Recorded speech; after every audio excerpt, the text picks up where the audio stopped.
So here we are, start of the Marji Gesick 100.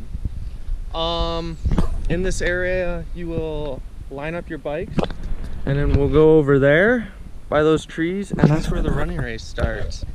So as you can see, you leave your bike anywhere in this area and you have a 1 mile run. You come around, pick up your bike, and you get ready to go. There is limited parking at the start here, so if you can carpool, highly suggest it. Another thing is there are bathrooms and there is access to water at the start, just in case you accidentally forget to fill up your bottles before coming. Anyways, let's get this thing rolling. And just remember, this is a bike race. It's not a running race. It's not one here in the first mile. It's one in the last mile. But yeah, you come out here, you run, get your bike, and you go. Highly suggest having your Garmin start beforehand. And boom, you're off. This will all be mowed before the start of the race, but yeah, from here it's a steady climb on the ski trail, and then it will level out, and then you start descending some double track, and then it's into the single track for a really long time.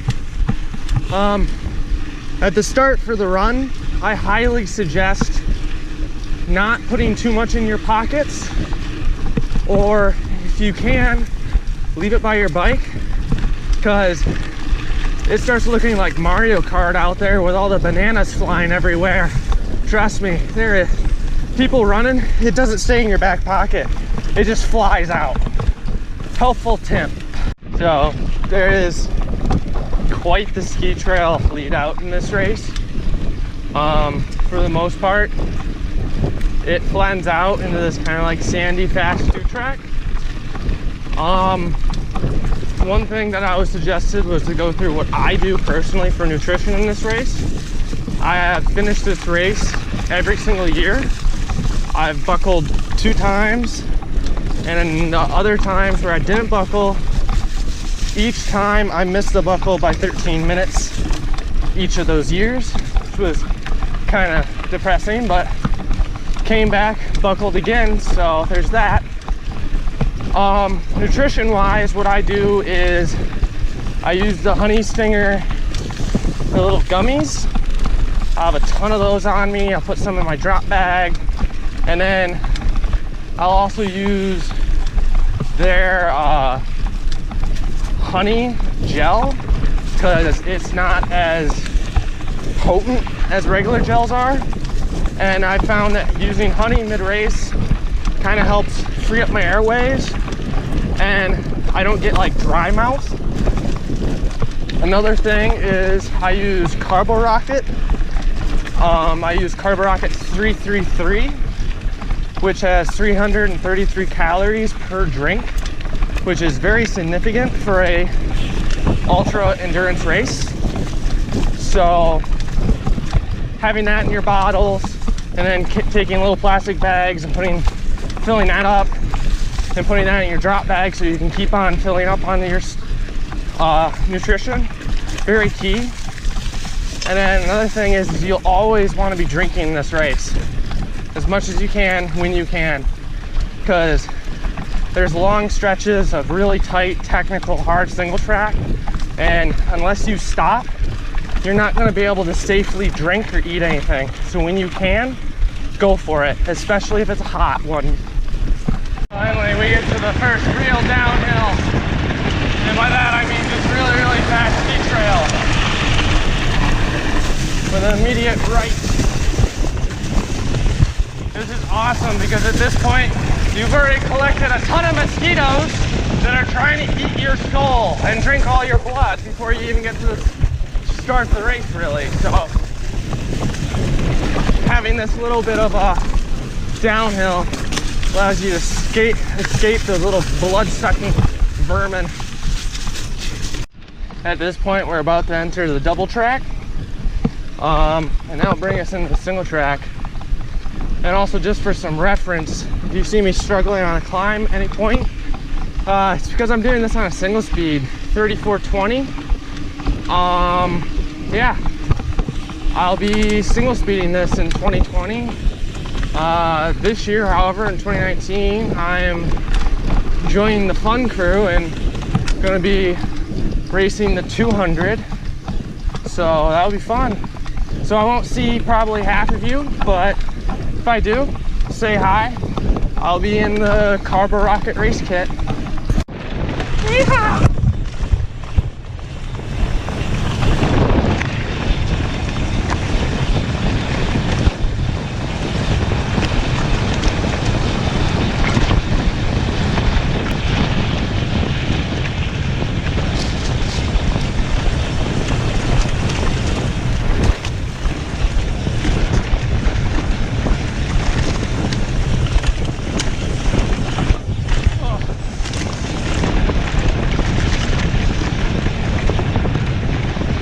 Now we begin the first super wide single track climb.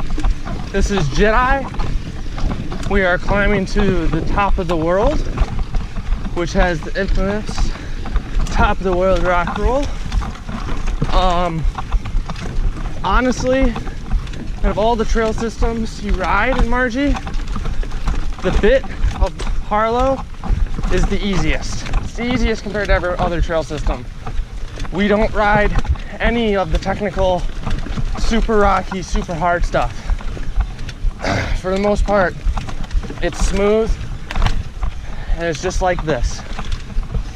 Honestly, at this point in the race, you have two goals. One, don't go out too hard, blow yourself up.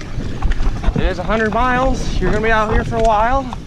And two, you're just trying to escape the mosquitoes. That's it. That's pretty much it. Just don't get eaten alive. That's your goals. This is the last little punch before top of the world. Top of the world is pretty much the first real technical bit you see in the race. I think we're at about mile 6. So up until this point, pretty mellow. And I'll kick up here in a second. I'll show you an awesome line around these rocks. Take it super wide and then cut up. That way you don't hit it straight. And it also sets you up nicely for that. And for the most part, I just cleared down a single speed. So this is top of the world rock roll. Highly suggest having a nice dropper. Almost lost my front tire there, that was fun. That's cheater line, that's gonna be covered up in the fall, don't worry about that.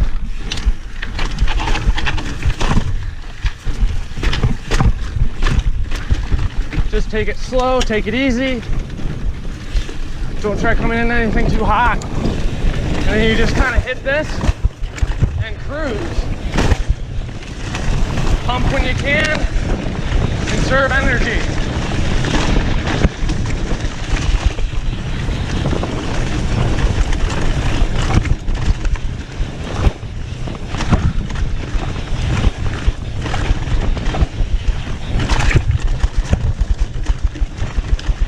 Remember, have fun. That's the biggest thing. You're gonna be out here for a long time. So, might as well dig in. Have a beer if you brought it. And yeah, you know, get rowdy. As I said previously, Harlow, super easy. I mean, yeah, there's those technical bits, but for the most part, it is not that technical compared to the rest of the trails you'll hit later on in the day. Again, this is another good point. Water, food, right here, right now. Take it. Do it. Get out of your system. keep on running away from the mosquitoes. This is the well trail. Just keep the flow and keep the pressure on. That's all you need to do through here. Just keep pushing. So this section is the railroad portion. Honestly, probably one of the most annoying sections in the entire race, because you still have all the old wooden railroad pieces still in the freaking ground, and it is bumpy. You're just gonna like disintegrate your forearms in this section, and it definitely slows you down a little bit in here, but oh well. At least the mosquitoes have stopped biting. That's a good thing.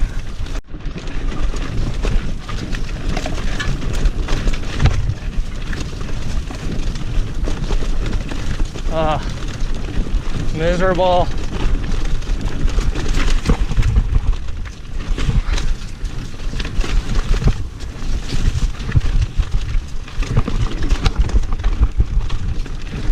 Especially on a hardtail.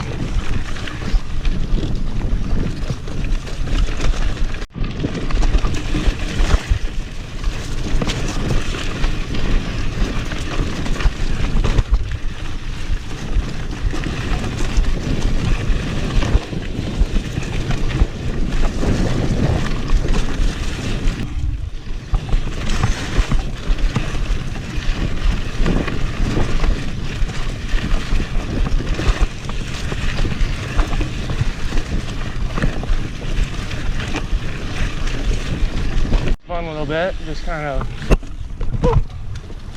hop up on there, drop off. Another road section, Harlow Lake Road, Forestville Road, right before you dump into the Rickies. 2017, I took off my arm warmers and my vest in here and threw it behind one of these trees. Came back later that night to grab it. It was gone. Somebody did me dirty. Oh well. But yeah, again, water, food. Can't stress that enough. Water and food.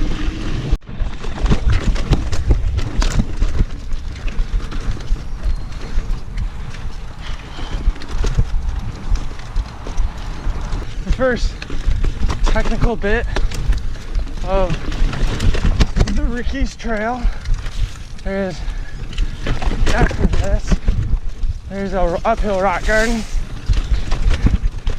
It's always fun in the morning because it's always super slick.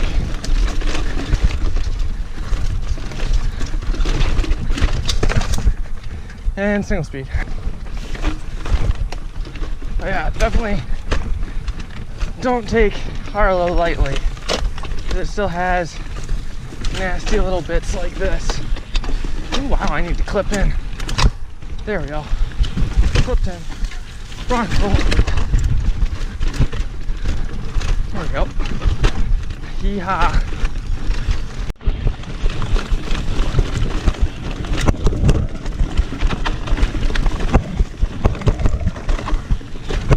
A bit of Gnarlow action.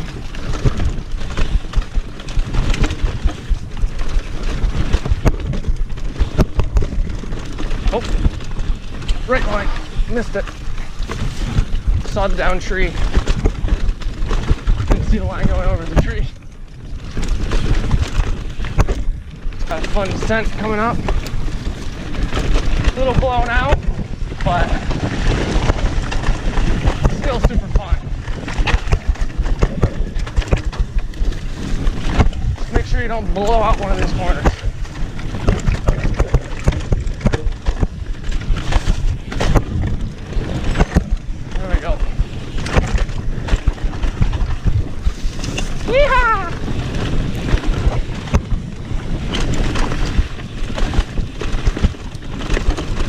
And straight back up. Because it's Marji, that's why. Here every year, there's always a guy with bagpipes playing. He sometimes is at top of the world too, but super motivating, will admit. Love that guy. So Marji, we're 11 miles into 100 and you're about to hit the first real technical section, World Cup. Technical climb into a technical descent. I am on a single speed, so we'll see how high I can get up this bugger. But 90% of the time you're walking, because as you can see, it is rocky. Full suspension, definitely recommended, and a dropper. Another thing about World Cup, there are a ton of mosquitoes in here, so highly recommend running and getting the frick out of Dodge. Jesus. They're biting through my jersey. What the heck? What the heck? Bug spray's not working again. It's a lie. It always is. World Cup descent. Chunky, loose, no brakes.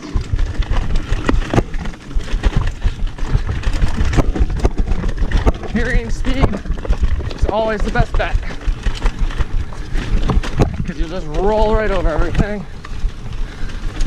And voila, it's done. Now we're on the mud duck.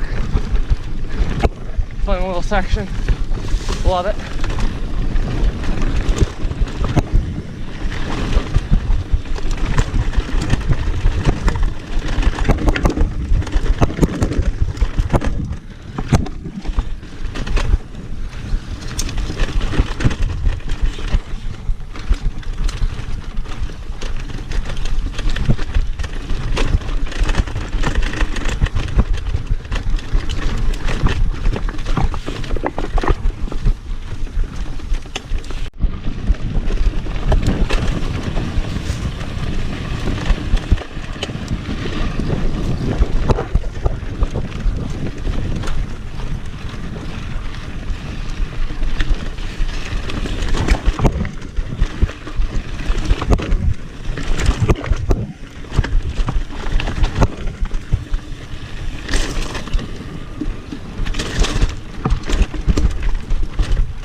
Now you're on portions of the North Country Trail, but we'll hang an immediate right, and this kind of starts the cruise back up towards